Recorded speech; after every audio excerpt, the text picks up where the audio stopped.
welcome to Fitch 4 Nights. We warned you that we were going to take you along for the shopping experience. You were warned. Apologize for the lighting. This is just kind of a real quick put together, just while our minds are still fresh. Our minds are fresh. Okay. Somewhat. Yeah. We swung by McLean's RV here in Oklahoma City today just to see what they had as far as 36-foot or less diesel coaches, and they had one. The Winnebago Forza 34T. I'd seen the floor plan of it before, kind of looked at it before, and honestly I wasn't expecting much out of this coach. I really wasn't. The salesman we dealt with, Jeff Craig, pretty genuine guy. I mean, he helped us out a lot, was patient with us, answered quite a few questions I had. And of course, it was raining outside, so they might not have had very many people. So, yeah, but he was nice. He had all day. Yeah. But yeah, good guy. So the Winnebago 34T is a diesel pusher. It is on a straight rail chassis, so you don't get the full wide open bays like you would on a raised rail.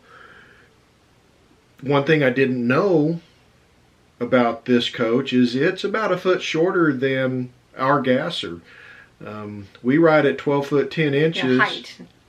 And this coach is 11 foot 11 inches tall. Yeah, height, like she said. And it was about 36 foot long, which is right where we want it, really. You feel the height. I mean, you walk in, you don't get that wow like you do with the big wheels, especially with some fifth wheels that are humongous. Yeah. A little bit too big. Yeah, the ceiling height is a little short, and maybe for those people who are challenged with being too tall. Teri and I are about 5'8", 5'9". It was comfortable. And actually I could walk upright underneath the overhead bunk up front. Did I mention that it's a mid-entry diesel? This rig checked a lot of boxes for us. It really did.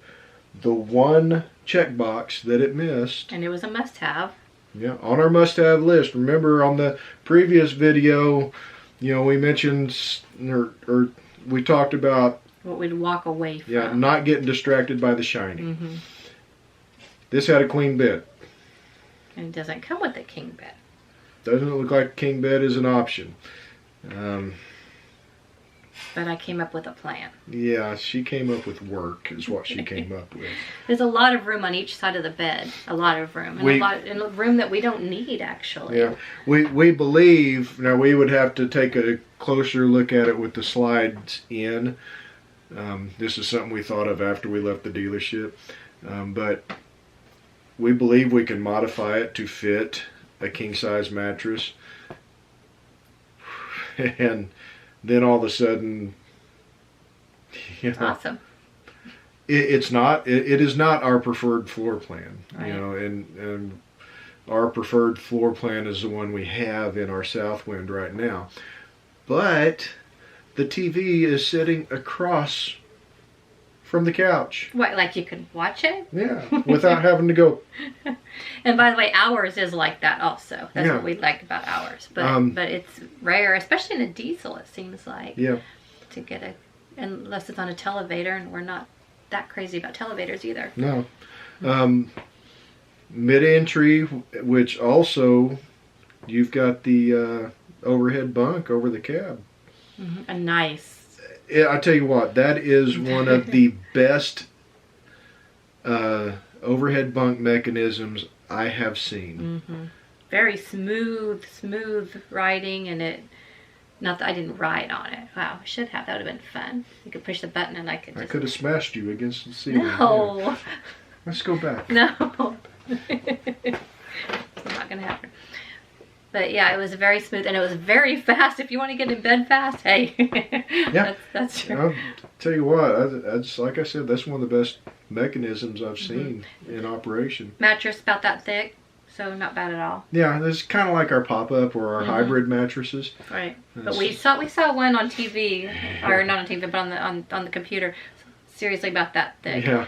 We were telling the salesman that, of course, he couldn't hear us, but through the monitor, you really shouldn't have shown us that. You shouldn't have lifted that. I think it was it a Fleetwood or a Thor?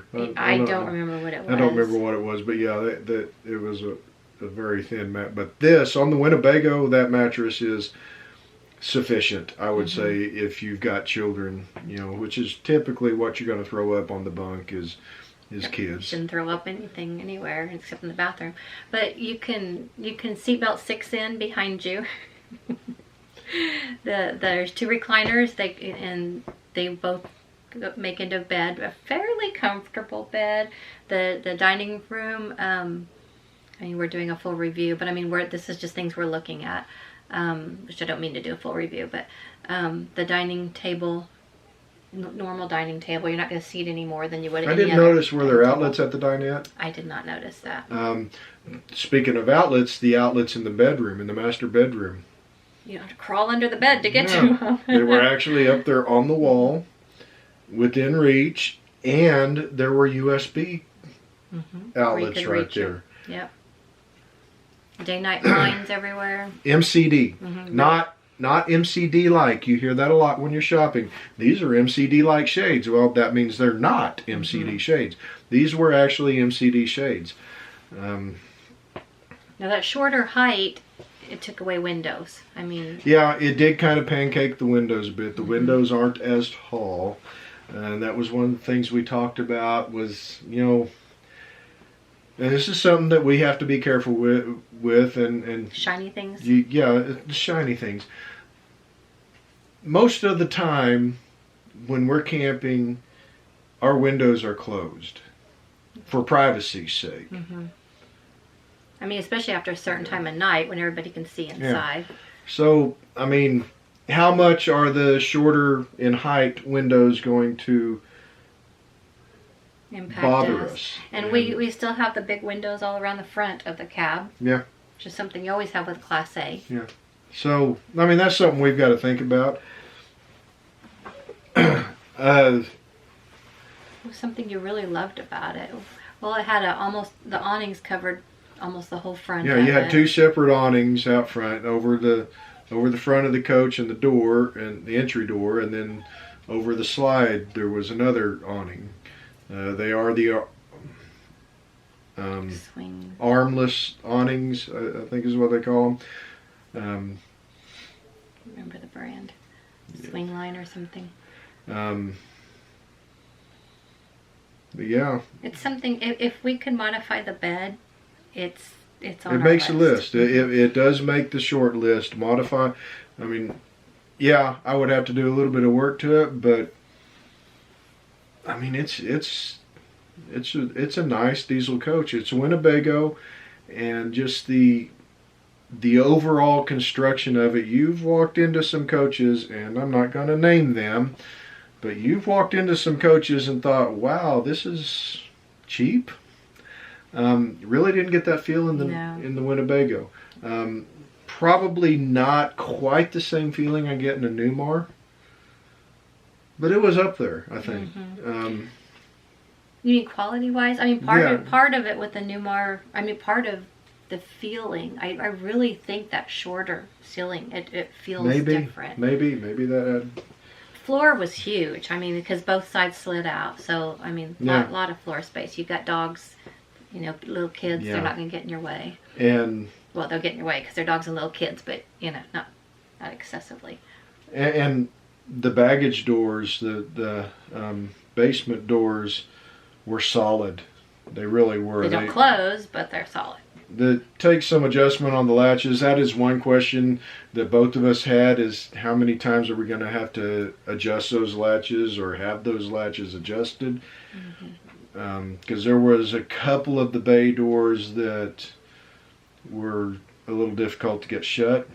Maybe a lot difficult, and if we were camping and we had neighbors, they'd be really angry if we were trying to close those at 7 o'clock in the morning. Some of our neighbors deserved that. Oh, you're probably right. Okay, I'll give you that. But yeah, the straight rail chassis, so the bay, the under storage, you've got, like this much, and then you have the rail, and then you have a little bit of space up above it. So you've got the frame rail coming through the middle of the storage down below, but that's definitely not a showstopper. You get the raised rail chassis are going to be on the more expensive coaches, so you actually have to pay for that. And really, this is a give or take roughly a $200,000 coach.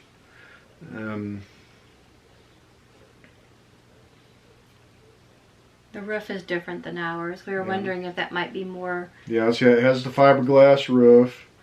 It might keep the heat out better in the Oklahoma sun. Don't know. We don't know. Fantastic fans. Had the what is that lighting? The lighting controls and slide out controls. It was all electronics where you could just turn on all the lights or turn off all the lights or select which lights you wanted to turn on right there at the entry to the coach. So if you were coming home, you just had to hit one button and all the lights come on for you. There's even a light in the skylight in the shower. So. Yeah. Usually in a lot of coaches and campers, you've got to just deal with the ambient light coming through the skylight, and then a light, a foot or two away from the shower. This one actually had a light right over the shower. I think we sound like we're sold, but we're not. I mean, no, we're not, because the question still remains: is the diesel option worth it for us? Mm-hmm. A $200,000 coach, we could get the same thing in a gas coach for $40,000, $50,000 less. And we've talked about upkeep, and the engine is going to cost more with the just your regular motor maintenance is going to be more expensive with the diesel. Are we willing to take that? But is the diesel better constructed in the camper part, where the camper parts? The house. The house, okay, where the house might not fall apart as often. Yeah. And make that a wash. I was impressed with Winnebago's build quality. It really was. We didn't open any windows and close them. We didn't get really detailed, but we had a baby that needed to get home with us. It's really... It's still there. It's still on the list. Yeah. Actually, probably a little bit higher on the list than what we expected it to be. It was just looking at floor plans and pictures on the internet. This was really not on the list. And now it is on our short list. It really is. Mm-hmm. And there's not many diesels that are on our diesels on our short list. Maybe like 2 at the end of this. Yeah. Maybe 1 or 2. So anyway, folks, that was... today's thoughts on today's shopping adventure. Tomorrow will be completely different. I don't know when this video is going out, but I just wanted to get this recorded fresh before we forgot all this stuff. Yeah. So anyway, folks, hope you enjoyed it. Hope it helps you out a little bit in your shopping journey. And with that, we'll catch you all down the trail. Bye-bye.